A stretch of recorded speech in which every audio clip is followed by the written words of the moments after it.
Today we're looking at the Hapsburg Empire. The empire during this period that we're studying was dynastic, absolutist, and agrarian as compared to the rest of Europe. The first half of our discussion is basically a review of what we looked at in Unit 9, that would be Chapter 21.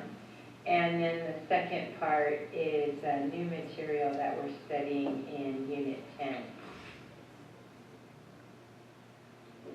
Okay, so the Austrian Empire was composed of a number of different ethnic groups that were nationalistic and desired their independence from Austrian control, while revolutions in the Hapsburg monarchy were inspired by the same ideals of national unity and ethnicity seen in the Greek Revolution.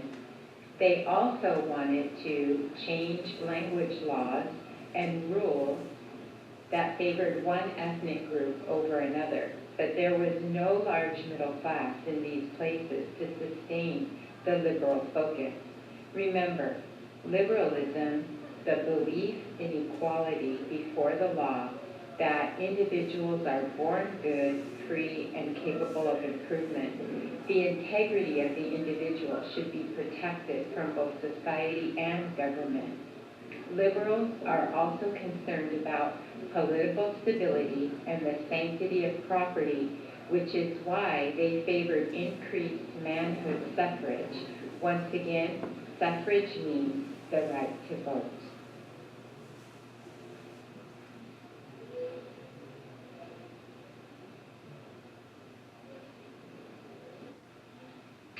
Okay, looking at Ferdinand I of Austria.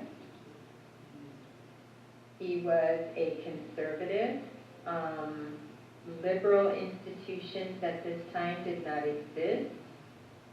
People were culturally and racially mixed, as we just saw from the last slide, the map of all the different ethnic groups. The country had a reliance on serfdom, and that doomed masses of people to a life without hope. The government was corrupt and inefficient, and Austria found itself in competition with an increasingly powerful Prussia.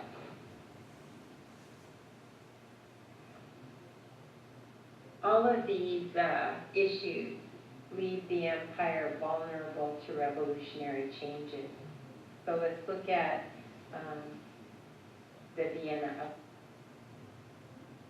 Uprising.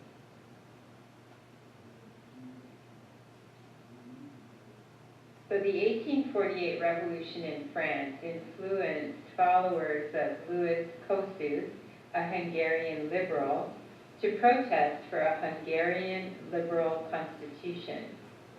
Kossuth called for Hungarian independence in March of 1848, and these Austrian students are influenced by Kossuth's speeches, and it leads to a series of disturbances.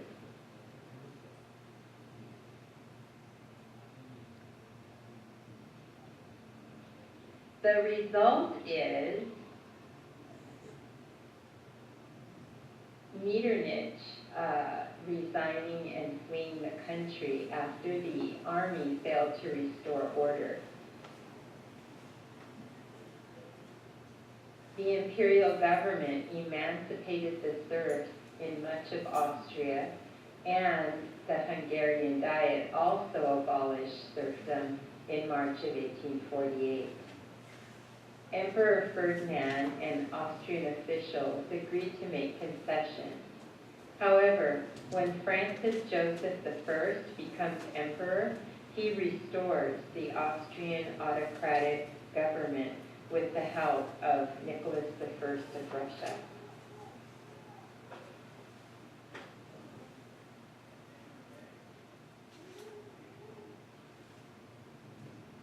Looking at changes implemented by the new Austrian emperor, we see that the October diploma created a federation among the states and provinces of the empire.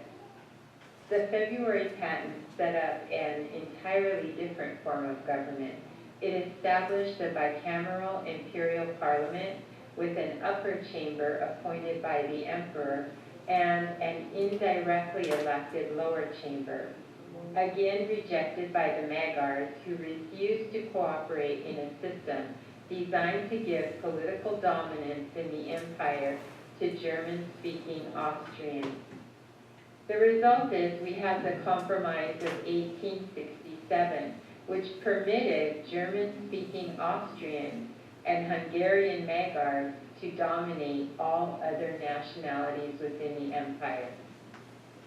The Compromise of 1867 was opposed by other national groups, however, because the compromise effectively permitted the German-speaking Austrians and the Hungarian Magyars to dominate all other nationalities within the empire.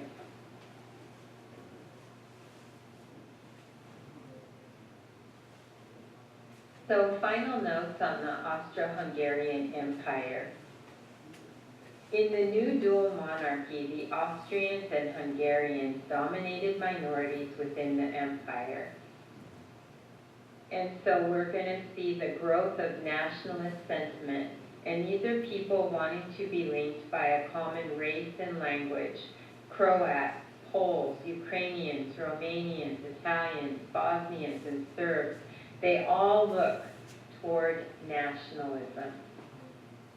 And again, nationalism is seen as the most powerful European political ideology of the time because ethnic groups, also known as nationalists, they challenged the Vienna settlement, they challenged the political status quo, and they believed in the idea of popular sovereignty.